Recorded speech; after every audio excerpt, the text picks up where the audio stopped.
Welcome to the News Now. आपने caption पढ़ा होगा और आप समझ चुके होंगे कि हम आज किससे साथ बात करने वाले हैं और किस बारे में बात करने वाले हैं। दरअसल कल जो है सीबीएसई का रिजल्ट आउट हुआ और उसके बाद उम्मीद की जा रही थी कि जम्मू में जो है एक अच्छा परसेंटेज देखने को मिलेगा और वैसा हुआ भी है। और अगर हम बात करें हमारे स्टूडेंट्स की, तो भाई हमारे जम्मू के जो स्टूडेंट्स हैं या कहीं के भी बच्चे हों, उन्होंने भरपूर मेहनत की थी। पर कोविड-19 के चलते थोड़ा टेंशन था कि किस तरीके से रिजल्ट आउट होगा, कितना परसेंटेज आएगा। और जम्मू में जो है एक अच्छा रिजल्ट देखने को मिला है। और आज हमारे साथ जो बातचीत करने के लिए जुड़ी हैं वो है श्रेया कोल, जिन्होंने 96.6% जो है हासिल किए हैं मेडिकल स्ट्रीम में, और वो स्टूडेंट है जीडी गोयनका स्कूल की। और इनसे बात करते हैं और इनके एक्सपीरियंस के बारे में जानते हैं और जानते हैं कि कैसा महसूस कर रही हैं। श्रेया, सबसे पहले तो welcome to the News Now. Thank you ma'am. कैसा फील कर रही हैं? कैसा एक अच्छा रिजल्ट आना बहुत ज़्यादा अहमियत रखता है, तो कितना अच्छा फील कर रही हो? मेरे को बहुत अच्छा लग रहा है। जब कल रिज़ल्ट आया, पहले मैं थोड़ी सी टेंशन में थी, लेकिन जैसे ही मेरे को पता चला मेरी परसेंटेज, तो मैं बहुत खुश हो गई थी वो जानने के बाद। तो नो, मेडिकल स्ट्रीम एक थोड़ा सा होता है हमेशा से, मेडिकल स्ट्रीम थोड़ी मुश्किल होती है, कैसे पढ़ेंगे, फिर थोड़ा सा डर रहता है कि अच्छा एग्ज़ाम अच्छे नहीं गए हैं। और इस बार तो वैसे भी थोड़े ज़्यादा टेंशन था ना, कोविड-19 का ये सारा सिस्टम चल रहा है। तो रिजल्ट मेडिकल स्ट्रीम का इतना अच्छा आना, फिर किस तरीके से सेलिब्रेशन रहा कल? सेलिब्रेशन तो जैसा हो सकता था वैसे नहीं कर पाए, लेकिन घर वालों ने जब रिज़ल्ट पता चला तो फिर हम सब ने, मतलब मम्मा ने मेरे लिए कुछ बनाया स्पेशल सा, और फिर हम साथ में ही बैठ के बात करते रहे। पूरे दिन हमें कॉल्स आते रहे, सारे कॉन्ग्रेचुलेट कर रहे थे, तो मेरे को बहुत मज़ा आया, खुशी फील हुई। ऐसे घर पे ही थे लेकिन फिर भी बहुत मज़ा आया पेरेंट्स के साथ। श्रेया, बात करते हैं, क्योंकि मुझे लगता है एक स्टूडेंट जो है तब तक सक्सेसफुल नहीं है जब तक उसका स्कूल जो है उसका पीछे सपोर्ट सिस्टम रहता है। स्कूल एक सपोर्ट सिस्टम होता है। तो आपके स्कूल में अगर बात की जाए कितनी हेल्प की, क्योंकि एक तो टेंशन था, इस बार बहुत ज़्यादा टेंशन था, फिर एग्ज़ाम जो हैं वो प्रॉपर नहीं हो पाए, फिर उसके बाद ये था कि रिजल्ट कैसे निकलेगा। तो स्कूल कितना सपोर्ट सिस्टम की तरह काम आया? स्कूल ने हमेशा ही से मेरे को सपोर्ट किया है। जो मेरे टीचर्स हैं वो हमेशा मुझसे पूछते थे कि अगर आपको कोई डाउट है तो बताओ, हमेशा मेरे लिए होते थे। अगर मेरे को कभी भी कोई प्रॉब्लम होती थी तो वो मेरे को हेल्प कर देते थे। लाइब्रेरी में मैं कभी भी जब मेरा मन हो मैं जा सकती थी और बुक्स ले सकती थी, तो सब मेरे लिए काफ़ी सपोर्टिव थे। हमारे जो प्रिंसिपल सर थे वो भी बहुत अच्छे थे, मोटिवेट करते थे, तो सारे मेरे को बहुत अच्छे से सपोर्ट करते थे। जी, तो जिस तरीके से सपोर्ट करते थे, तो स्कूल का एक इन्वायरमेंट होता है और साथ ही साथ पेरेंट्स घर पे जो है, मुझे लगता है फर्स्ट टीचर जो है पेरेंट्स होते हैं, देन सेकंड टीचर्स जो हैं आपको स्कूल में मिलते हैं। तो पेरेंट जो है वो उनका किस तरीके से कल रिएक्शन था और उन्होंने किस तरीके से सपोर्ट किया इस टाइम पर? मेरे जो पेरेंट्स हैं उन्होंने कभी मेरे को किसी चीज़ के लिए या ऐसा नहीं रखा है कि आपको इतने परसेंटेज लाने हैं। तो मेरे पेरेंट्स मतलब ऑब्वियसली एक्सपेक्ट तो करेंगे ही, लेकिन उन्होंने मेरे को फोर्स नहीं किया था कि तुम्हारे इतने परसेंटेज आने चाहिए। तो मैं खुद एक्सपेक्ट कर रही थी कि मेरे 95% अबव आएंगे, लेकिन मैंने किसी को बताया नहीं ताकि फिर एक्सपेक्टेशंस हाई ना हो जाए। लेकिन जब रिज़ल्ट आया तो पापा मम्मा बहुत खुश हुए रिज़ल्ट देख के। तो उसके बाद वो बहुत खुश थे और हमेशा वो मेरे को हेल्प करते थे। जैसे जब मैं वापस आती थी स्कूल से, कभी वो बोलते थे कि पढ़ लो, लेकिन कभी वो मेरे हमेशा सपोर्ट करते थे। हमेशा उन्होंने मेरे पे बिलीव किया कि मैं कर सकती हूँ। उन्हें मेरे कैपेबिलिटीज़ का पता था कि मैं कर सकती हूँ, और हर टाइम पे मेरे को बोलते थे कि नहीं तू कर सकती है।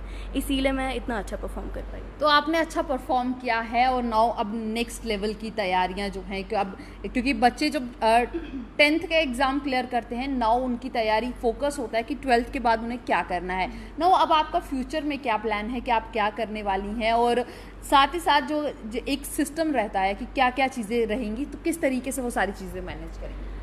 अभी 12th के पेपर्स देने के बाद तो बहुत टेंशन था कि अब हमारा पेपर हो, मतलब आगे मैं मेडिकल में हूँ तो मैं नीट के पेपर की तैयारी कर रही हूँ। तो उस टाइम पे था कि होगा या नहीं होगा, तो फिर पोस्टपोन होते जा रहा था। जब पोस्टपोन हो रहा था तो फिर ऐसे घर पे ये माहौल था कि अब हो पाएगा या नहीं हो पाएगा, तो मैं थोड़ा कॉन्सेंट्रेट नहीं कर पाती थी। लेकिन मम्मा पापा ने बोला कि फिर चाहे हो या ना हो तुम अभी से तैयारी कर लो, अच्छे से पढ़ के रखो। तो वो हमेशा मेरी हेल्प करते रहते थे। बहुत अच्छा सा एक एनवायरनमेंट घर पे होता था पढ़ाई को लेकर। श्रेया, जैसे हम बात कर रहे हैं आपके पेरेंट्स की भी और आपके स्कूल की भी, तो स्कूल की तरफ से अगर बात करें, एक जर्नी रहती है, तो ये जर्नी कितनी अच्छी थी? क्योंकि अब आप स्कूल से जाएंगी तो ये जर्नी आपको हमेशा मुझे लगता है मेमोरेबल रहेगी। ये जर्नी जो थी स्कूल की, कैसी रही आपकी? मेरी स्कूल की जर्नी बहुत अच्छी रही है। मैं इस स्कूल में फ़र्स्ट क्लास से पढ़ रही हूँ और ये 12 साल मेरे लिए बहुत अच्छे रहे हैं। स्टार्टिंग में मेरे को अभी भी याद है, जब स्कूल का पहला दिन होता था तो मेरे को बहुत डर लग रहा था कि अब मैं स्कूल जा रही हूँ, लेकिन धीरे धीरे जैसे मैं बड़ी हुई तो मेरे को स्कूल में बहुत मज़ा आता था। मेरे फ्रेंड्स, हम इतना मज़ा करते थे, टीचर्स बहुत अच्छे थे। वो टीचर्स हमें पढ़ाते थे लेकिन साथ साथ में हमें हर चीज़ के लिए सपोर्ट करते थे, बाकी चीज़ों के लिए भी हेल्प करते थे। तो एक बहुत अच्छा एनवायरनमेंट होता था स्कूल में, बहुत मज़ा आता था। तो बहुत मज़ा आता था और उसके साथ साथ जो एक ये नंबर सिक्योर हुए हैं, मुझे लगता है उसमें आपके टीचर्स का एक अहम रोल ज़रूर रहा होगा, क्योंकि टीचर्स के बिना तो हम बच्चे जो हैं हमेशा अधूरे रहेंगे। और मुझे लगता है कि लर्निंग का जो प्रोसेस है वो कभी भी ख़त्म नहीं होता है। तो जैसे कि श्रेया ने कहा कि स्कूल का एक ऐसा सपोर्ट सिस्टम था जिसकी मदद से जो है आज श्रेया ने इतने अच्छे मार्क्स जो हैं वो सिक्योर किए हैं। और साथ ही साथ अब श्रेया से उन बच्चों के लिए जानने की कोशिश करते हैं जो बच्चे अभी नेक्स्ट ईयर में एग्ज़ाम देंगे, उनके लिए श्रेया आप क्या मैसेज देंगे? अभी कोविड चल रहा है तो इसीलिए सब लोगों के लिए, सब बच्चों के लिए मुश्किल होगा पेपर देना, मतलब पढ़ना। घर के माहौल में पढ़ना थोड़ा सा मुश्किल होता है, लेकिन मैं आप सबसे ये कहना चाहूँगी आप कंसंट्रेट करके पढ़ो। मेरे को पता है कि अब आप बाहर नहीं जा सकते, बाकी एक्टिविटीज़ आप कर नहीं सकते, आप घर पे खेल लो लेकिन साथ साथ में पढ़ाई भी करो। सिर्फ पढ़ाई ही मत करो, बाकी चीज़ों पे भी ध्यान दो, क्योंकि सिर्फ पढ़ना ही ज़रूरी नहीं है, बाकी सारी चीज़ें भी ज़रूरी है। तो सब चीज़ें करो और सेफ़ रहो घर पे। तो जिस तरीके से श्रेया ने बहुत ही अच्छा मैसेज दिया कि सिर्फ ये नहीं है कि अगर आपको कोविड-19 के चलते छुट्टियां मिली हैं तो आप घर में सिर्फ खेलते रहें, आपको पढ़ना भी है। एक टाइम टेबल आप खुद से सेट कर सकते हैं। और अगर श्रेया हम बात करें तो इस कोविड-19 में हमारे टीचर्स बहुत ज़्यादा हेल्प कर रहे हैं। तो आपको आपके टीचर्स ने कितनी हेल्प की होगी? मेरे टीचर्स ने मेरे को बहुत हेल्प की, पढ़ाई में हमेशा हेल्प करते रहते थे। अभी तो मेरा 12th क्लास ख़त्म हो गया है, लेकिन फिर भी मेरे टीचर्स बोलते थे अगर आपको कभी भी अभी डाउट हो तो आप मुझे कभी भी फ़ोन करके पूछ सकते हैं। तो मेरे लिए बहुत हेल्पफुल रहे वो सारे। तो चलिए, ये थी हमारे आज श्रेया के साथ एक छोटी सी चिट चैट और उनकी जर्नी के बारे में कि इन्होंने बताया कि कितनी जो है अच्छा महसूस कर रही हैं और कितना इनके पेरेंट्स और इनके स्कूल जो पूरा स्टाफ है वो कितना अच्छा महसूस कर रहा है। तो श्रेया, आखिर में एक सवाल का जवाब जरूर चाहूँगी, उन बच्चों के लिए भी है ये ज़रूरी कि कितनी मेहनत करनी पड़ेगी अगर आपको 96.6% मार्क्स लाने हैं?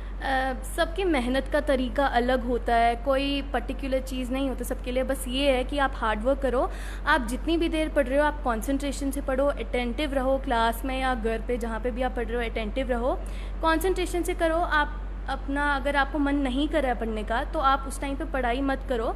जब आपका मन करे पढ़ने का तो आप तभी पढ़ो, ऐसे फोर्स नहीं करो अपने आप को पढ़ाई में। तो सुना आपने कि आपको फोर्स नहीं करना है, पढ़ाई करो, बाकी चीज़ें भी करो, पर ये सोचो कि हमें लाइफ में करना क्या है। क्योंकि श्रेया का मुझे मैसेज बहुत ही क्लियर लगता है और बहुत ही प्यारा मैसेज है। तो ये थी हमारे साथ श्रेया कोल, जिन्होंने 96.6% सिक्योर किए हैं मेडिकल स्ट्रीम में। जीडी गोयनका की ये स्टूडेंट है और मुझे लगता है कि इनके पेरेंट्स के साथ साथ स्कूल को भी इन पर इतना ही प्राउड है, क्योंकि कोविड-19 के चलते बच्चों में बहुत टेंशन था। CBSE को रिजल्ट जो है आउट नहीं हो रहे थे और रिजल्ट आउट होते ही वो सारी टेंशन जो है एक खुशी में तब्दील हो चुकी है। तो आज के हमारे इस एपिसोड में बस इतना ही। आप जुड़े रहें द न्यूज़ नाउ के साथ बाकी एपिसोड्स के लिए।